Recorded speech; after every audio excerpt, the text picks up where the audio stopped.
Bismillahirrahmanirrahim. Assalamualaikum warahmatullahi wabarakatuh. Sahabat taat sehat semua, hari ini kita akan membahas tentang perut buncit. Permasalahan perut buncit adalah permasalahan yang banyak dialami oleh orang-orang di zaman sekarang ini. Ada 3 jenis perut buncit, yaitu yang pertama adalah protruding belly, yang kedua superficial belly, dan yang ketiga adalah sagging belly. Protruding belly adalah kondisi ketika perut membesar karena penumpukan cairan di dalam rongga perut dan organ-organ dalam perut. Cairan itu berasal dari kebocoran pada organ liver atau hati. Kondisi kebocoran cairan ini biasanya dialami oleh orang-orang yang memiliki permasalahan liver kronis. Ada 4 level permasalahan liver. Yang paling rendah adalah perlemakan hati. Kemudian naik level menjadi fibrosis hati. Kemudian naik level lagi menjadi sirosis hati. Dan yang terparah adalah kanker hati. Pada kondisi sirosis hati inilah biasanya cairan di dalam liver atau hati mulai bocor dan menumpuk di rongga perut dan menyebabkan pembesaran perut atau protruding belly ini. Penyebab awal dari munculnya permasalahan pada liver adalah karena terlalu banyak mengonsumsi fruktosa, baik itu fruktosa pada makanan alami seperti buah-buahan masak, atau fruktosa pada minuman beralkohol, atau bisa juga fruktosa pada makanan minuman yang mengandung pemanis olahan. Pernah dijelaskan pada materi hari ke-8 bahwa fruktosa ini hanya dapat dimetabolisme atau dicerna oleh liver menggunakan enzim fruktokinase untuk mengubah fruktosa ini menjadi glukosa atau sumber energi. Jika seseorang banyak mengonsumsi fruktosa, misalnya banyak mengonsumsi buah-buahan masak atau mengonsumsi minuman beralkohol atau mengonsumsi makanan minuman yang mengandung pemanis olahan, maka livernya akan bekerja sangat keras untuk mencerna fruktosa yang banyak tersebut. Selain itu, mengonsumsi fruktosa yang banyak juga artinya kita banyak menghasilkan atau memproduksi sumber energi. Karena sumber energi berupa glukosa ini yang dihasilkan ini tidak langsung akan habis digunakan, maka tubuh akan menyimpan kelebihannya itu, menyimpannya dulu untuk dipakai nanti. Tubuh akan menyimpannya dalam bentuk glikogen. Glikogen salah satunya akan disimpan di dalam liver.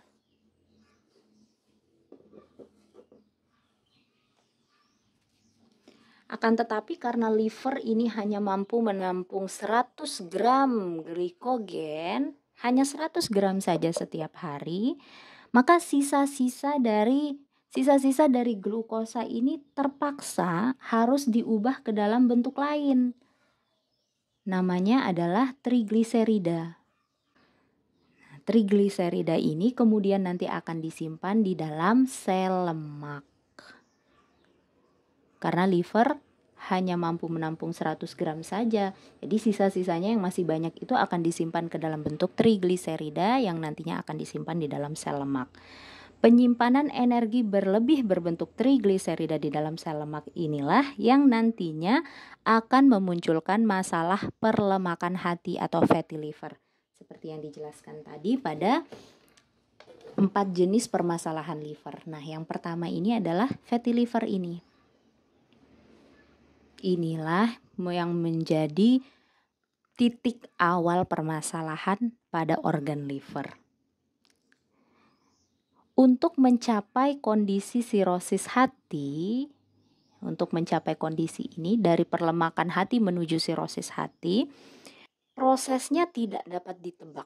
Artinya bisa cepat, bisa juga lambat, tergantung kondisi ketahanan tubuh dari orang tersebut. Selain itu, proses kerusakan pada liver ini tidak bisa disadari. Jadi dia silent, sepi, diam-diam rusak ini hatinya, nggak ketahuan. Dan juga tidak memunculkan gejala fisik atau gejala-gejala sakit yang khusus. Sehingga orang-orang yang mengonsumsi fruktosa secara berlebihan, mengonsumsi buah secara berlebihan, kemudian mengonsumsi minuman beralkohol, kemudian mengonsumsi makanan minuman yang mengandung pemanis olahan, itu orang-orang tersebut akan terus mengonsumsi racun-racun itu karena merasa tubuh mereka baik-baik saja. Hingga kemudian akhirnya tiba-tiba saja mereka divonis terkena penyakit liver yang akut. Terkena kanker hati, tiba-tiba sudah sirosis hati, perut membengkak, dan sebagainya. Permasalahan pada organ liver ini dapat diperbaiki dengan mengubah pola hidup. Salah satunya adalah memperbaiki pola makan minum. Akan tetapi, semakin tinggi level dari permasalahan livernya, akan semakin panjang dan berat proses memperbaiki kondisinya atau membalikkan kondisinya itu hanya dengan memperbaiki pola hidup saja. Tapi walaupun tetap bisa ya, tentunya dengan izin Allah yang Maha menyembuhkan. Untuk itu kita tidak perlu menunggu kondisi liver kita menjadi sakit kronis. Tidak perlu menunggu kondisi liver kita terkena kanker hati atau sirosis hati atau fibrosis hati atau perlemakan hati. Kita tidak perlu menunggu vonis-vonis seperti itu. Sebaiknya kita mencegah resiko masalah itu mulai dari sekarang dengan cara bersegera memperbaiki pola hidup sebelum liver kita rusak parah, sebelum cairannya bocor dan membahayakan organ-organ di dalam perut.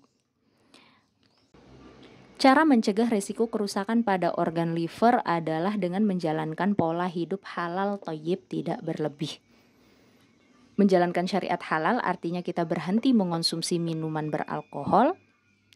Menjalankan syariat thayyib artinya kita berhenti mengonsumsi makanan minuman yang mengandung pemanis olahan. Menjalankan syariat tidak berlebih artinya kita berhenti mengonsumsi buah-buahan masak secara berlebihan. Baik itu kita makan langsung secara berlebihan dan atau yang kita makan atau konsumsi dalam bentuk jus. Sayangnya, orang-orang zaman sekarang karena menganggap buah itu sehat, mereka sering terjebak mengonsumsi buah dengan cara berlebihan. 1 kilo, 2 kilo, 3 kilo buah bisa habis dimakan sendirian tanpa rem yang pakem. Makan rambutan, makan duren berkeranjang-keranjang dalam satu kali aktivitas konsumsi. Ya. Akhirnya ya tidak heran kalau kondisi liver orang-orang di zaman sekarang ini banyak yang bermasalah. Subhanallah. Jadi mulai sekarang jika sedang musim buah tertentu, beli dan makan secukupnya saja. Jenis perut buncit yang kedua adalah superficial belly. Superficial belly adalah kondisi perut buncit yang disebabkan oleh 2 hal. Kemungkinan yang pertama adalah karena penumpukan lemak subkutan atau lemak yang terdapat di bawah lapisan permukaan kulit. Dan kemungkinan yang kedua adalah karena pemisahan otot perut. Pemisahan otot perut ini bisa terjadi karena proses hamil dan melahirkan, atau bisa juga karena pernah menjalani operasi bedah di area perut. Kita akan fokus membahas penyebab yang pertama ini, yaitu menumpuknya lemak subkutan di area perut. Lemak subkutan atau lemak tubuh yang terdapat di bawah kulit ini sebenarnya bisa terletak di banyak lokasi di seluruh tubuh kita, bukan hanya di area perut saja. Ya, seperti yang dijelaskan pada materi kelima tentang komposisi tubuh, bahwa sebenarnya keberadaan lemak tubuh, khususnya lemak subkutan ini sangat penting untuk keberlangsungan hidup kita. Namun tentu saja apabila jumlahnya sudah terlalu banyak, kondisi ini akan berbahaya bagi tubuh. Sebab seiring dengan meningkatnya jumlah jaringan lemak subkutan, maka akan muncul juga berbagai masalah kesehatan tubuh, seperti menurunnya aktivitas gerak tubuh sehingga kekuatan otot dan tulang juga akan ikut menurun. Selain itu, jumlah jaringan lemak subkutan yang tinggi, misalnya di area leher, itu dapat menyebabkan sleep apnea atau permasalahan pernafasan saat tidur. Atau misalnya jumlah jaringan lemak subkutan yang tinggi di area perut itu dapat menyebabkan gangguan pada sistem reproduksi. Apa sih penyebabnya sehingga jumlah jaringan lemak subkutan menjadi tinggi? Dan ingat sekali lagi, lemak subkutan ini bisa menumpuk di banyak lokasi di seluruh tubuh, bukan hanya di area perut ya. Yang pertama adalah karena seseorang mengonsumsi karbohidrat sederhana dan minyak olahan. Karbohidrat sederhana dan minyak olahan ini akan menghasilkan sumber energi yang banyak. Namun sayangnya, banyaknya sumber energi yang dihasilkan dari mengonsumsi karbohidrat sederhana dan minyak olahan ini tidak sebanding dengan banyaknya sumber energi yang dibakar atau digunakan. Salah satunya adalah karena tubuh seseorang tersebut tidak aktif bergerak, sehingga tubuhnya banyak memiliki sisa energi untuk disimpan di dalam sel lemak. Jadi sumber energi yang dimasukkan banyak, tetapi pembakarannya tidak banyak. Penyebab yang kedua mengapa jaringan lemak subkutan di tubuh kita menjadi tinggi adalah karena jumlah jaringan otot kita rendah. Mengapa ini menjadi berpengaruh? Karena otot adalah salah satu tempat untuk menyimpan sisa-sisa sumber energi yang tidak digunakan. Ya, ada 3 tempat menyimpan sumber energi. Yang pertama adalah otot, kemudian liver, dan yang ketiga adalah sel lemak. Jika jumlah jaringan otot ini rendah, maka sisa-sisa energi tidak dapat disimpan di dalam sel otot. Karena sisa-sisa energi tidak dapat disimpan di dalam sel otot, maka otomatis tubuh akan menyimpannya di dalam sel lemak. Jaringan otot yang rendah ini dapat terjadi karena beberapa hal. Yang pertama, karena sering begadang. Atau bisa juga karena malas mengonsumsi sumber makanan alami. Dan yang ketiga, karena malas melakukan aktivitas melatih otot rangka. Karena beberapa hal ini akhirnya jumlah jaringan otot menjadi rendah. Karena jumlah jaringan otot rendah, akhirnya sisa-sisa energi yang dimasukkan melalui makanan harus disimpan di dalam sel lemak. Itulah yang menyebabkan lemak subkutan menjadi tinggi. Kemudian penyebab yang ketiga dari meningkatnya jumlah jaringan lemak subkutan adalah resistensi insulin yang disebabkan oleh terlalu banyak mengonsumsi glukosa dari sumber makanan minuman yang berupa karbohidrat sederhana. Lalu bagaimana cara memperbaiki kondisi perut buncit superficial belly? Karena tadi penyebabnya ada 2, yaitu jumlah jaringan lemak subkutan yang tinggi dan kondisi pemisahan otot perut. Maka caranya juga ada 2. Yang pertama adalah dengan menurunkan jumlah jaringan lemak subkutan, dan cara yang berikutnya adalah dengan melatih otot perut.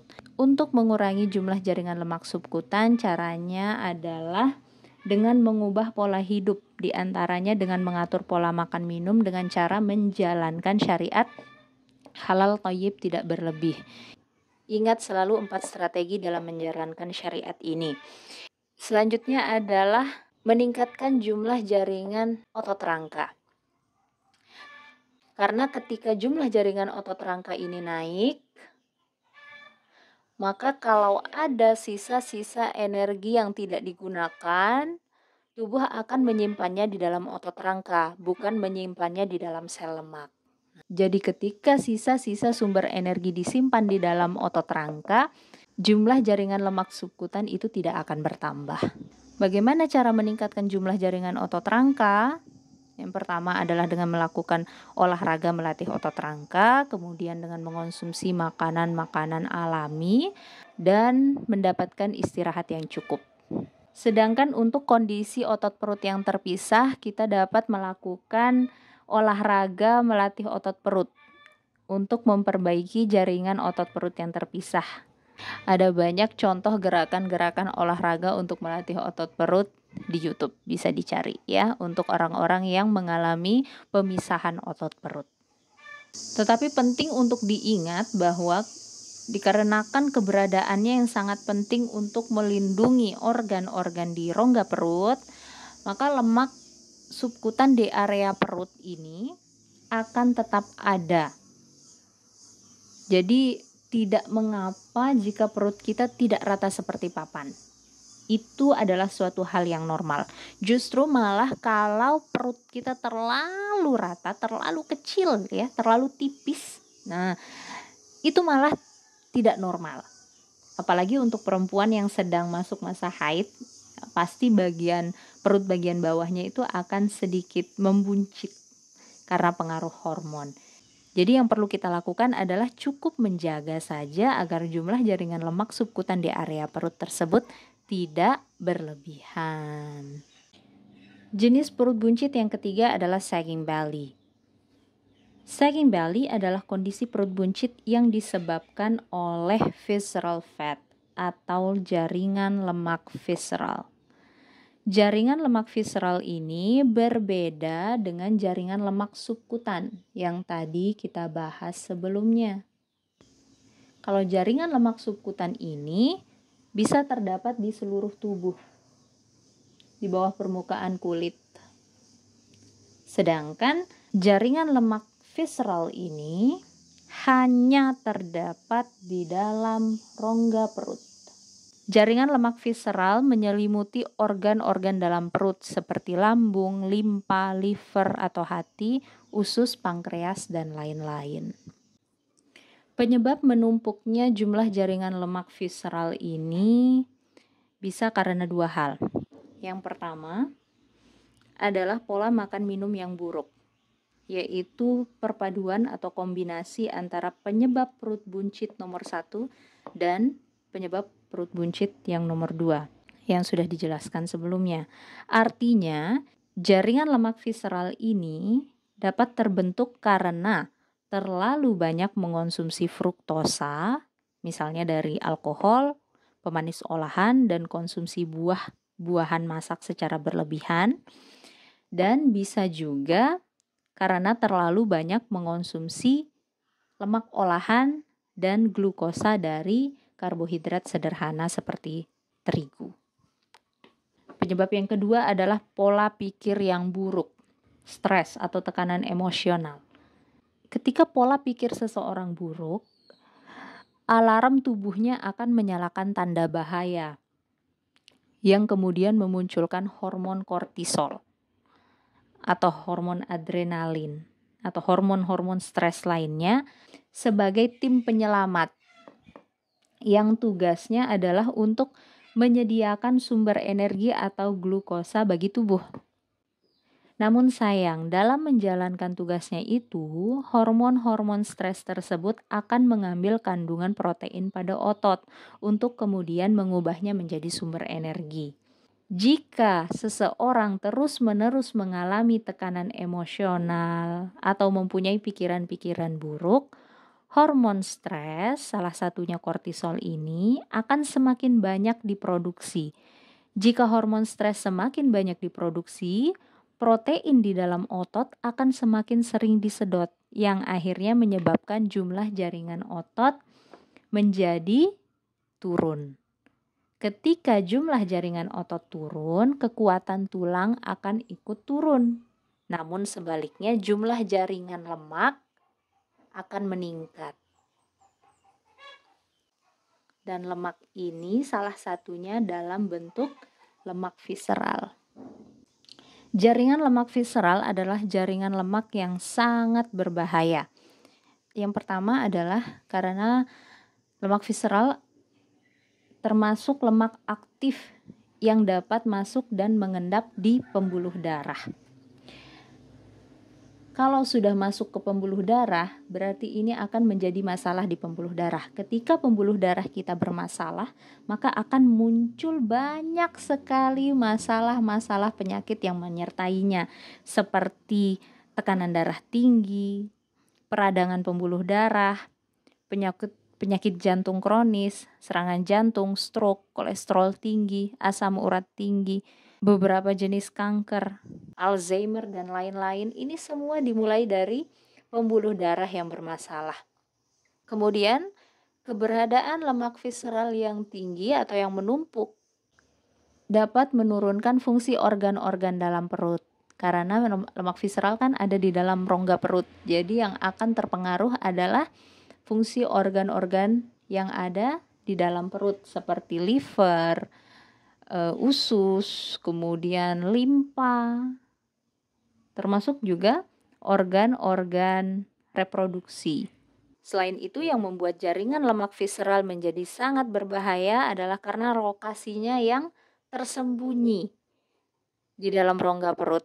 Jadi tidak kasat mata. Berbeda dengan lemak subkutan. Kalau lemak subkutan kan karena dia ada di bawah kulit, jadi kalau lemak subkutan kita tinggi, itu akan langsung membuat tubuh kita terlihat melar, lebar, besar gitu ya. Jaringan lemak visceral ini tidak secara langsung menampakkan gejala perut besar, tidak langsung menampakkan gejala perut buncit pada tubuh seseorang yang memilikinya. Ada satu istilah, yaitu TOFI, thin outside, fat inside, itu artinya kurus, terlihat kurus gitu di luar, tapi di dalam itu berlemak. Artinya banyak lemak visceralnya. Istilah ini disematkan pada orang-orang yang secara fisiknya tampak kurus, tidak buncit, tampak normal-normal saja, tapi sebenarnya di dalam rongga perutnya dipenuhi jaringan lemak visceral ini. Jadi, kalau ada orang yang pola makannya sembarangan, selalu mengonsumsi racun, dan pola pikirnya buruk, selalu mengalami tekanan emosional, sedangkan badannya tetap kurus dan normal, itu jangan tertipu. Jangan merasa bangga apalagi mengatakan, saya sih bisa makan apa aja, bebas. Toh badan saya tetap kurus kok. Hati-hati, bisa jadi ada banyak tumpukan jaringan lemak visceral ini yang tersembunyi di dalam rongga perutnya ya. Jadi hati-hati. Itulah mengapa berat badan dan bentuk badan bukan patokan apakah seseorang itu sehat atau tidak. Kalau ada orang yang makannya sembarangan dan selalu merasakan tekanan-tekanan emosional, tapi berat badannya ideal, terus badannya langsing, itu dianjurkan untuk melakukan CT scan atau MRI untuk kalau mau ngecek apakah di dalam rongga perutnya terdapat jaringan lemak visceral atau tidak. Karena lemak visceral ini tidak kasat mata atau dia tersembunyi, kita mungkin bertanya-tanya apakah lemak visceral saya ini banyak nih.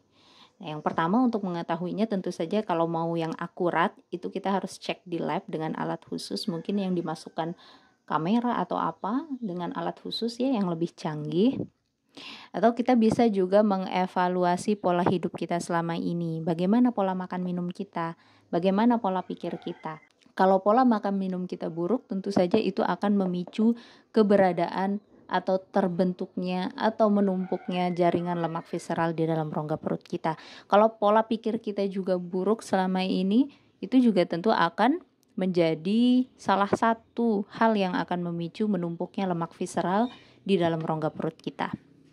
Kemudian cara yang lain untuk mengetahuinya adalah dengan menghitung perbandingan antara ukuran lingkar pinggang dan lingkar pinggul. Disebut dengan waist to hip ratio. Ini caranya kita ukur lingkar pinggang, ukur pakai meteran, lingkar pinggangnya, kemudian ukur lingkar pinggul, nanti ukuran lingkar pinggang dibagi dengan ukuran lingkar pinggul. Kalau untuk perempuan, itu hasil yang normal adalah di bawah 0,85 hasil pembagiannya.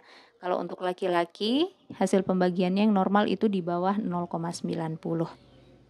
Namun sekali lagi, Ini hanya langkah sederhana sebagai deteksi mandiri saja, bukan sebagai suatu kepastian atau kebenaran, ya. Misalnya nanti hasil pembagian lingkar pinggang dan lingkar pinggulnya ternyata 0,85, terus merasa aman nih.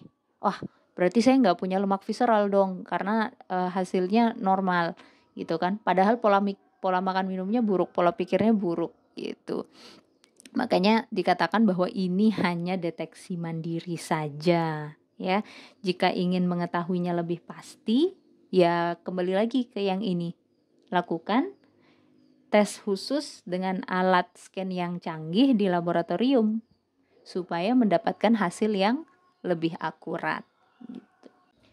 Tapi daripada kita sibuk memikirkan apakah di tubuh kita itu ada jaringan lemak visceralnya atau tidak, lebih baik kita sibuk mengurangi dan mencegah resiko munculnya jumlah jaringan lemak visceral ini yang kemudian menyebabkan sagging belly atau perut buncit yang ketiga ini.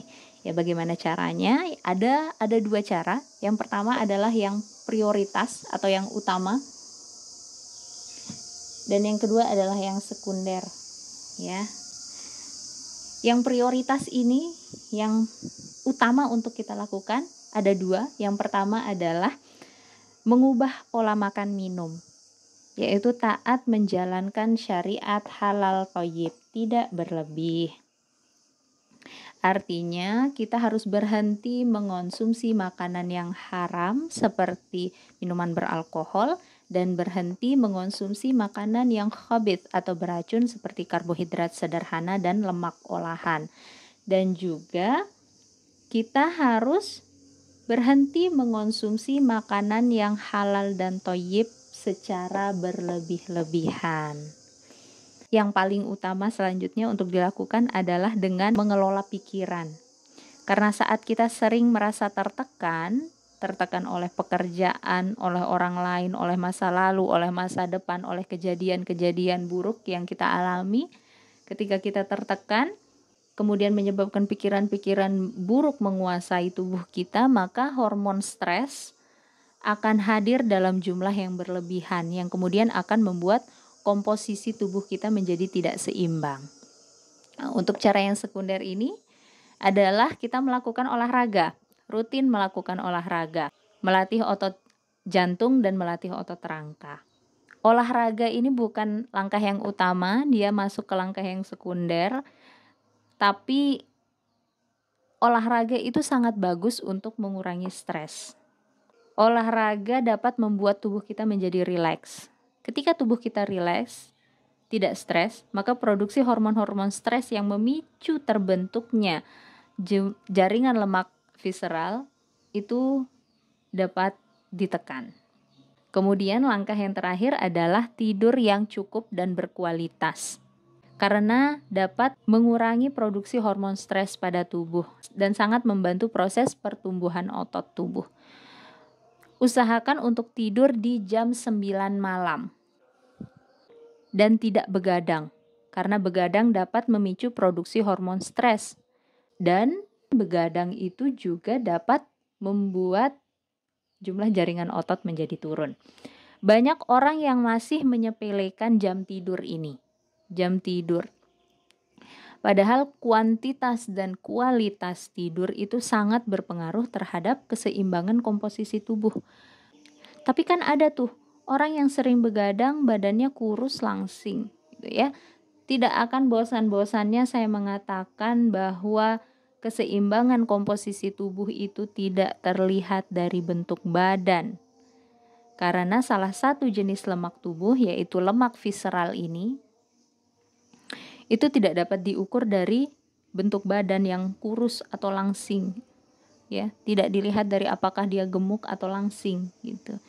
Tidak diukur dari perutnya buncit atau rata, tidak. Selama masyarakat masih berpatokan pada anggapan bahwa gemuk sebagai satu-satunya tanda jaringan lemak tinggi, atau hanya orang gemuk saja yang memiliki jaringan lemak tinggi, maka selama itu pula masyarakat akan memandang remeh jaringan lemak visceral ini.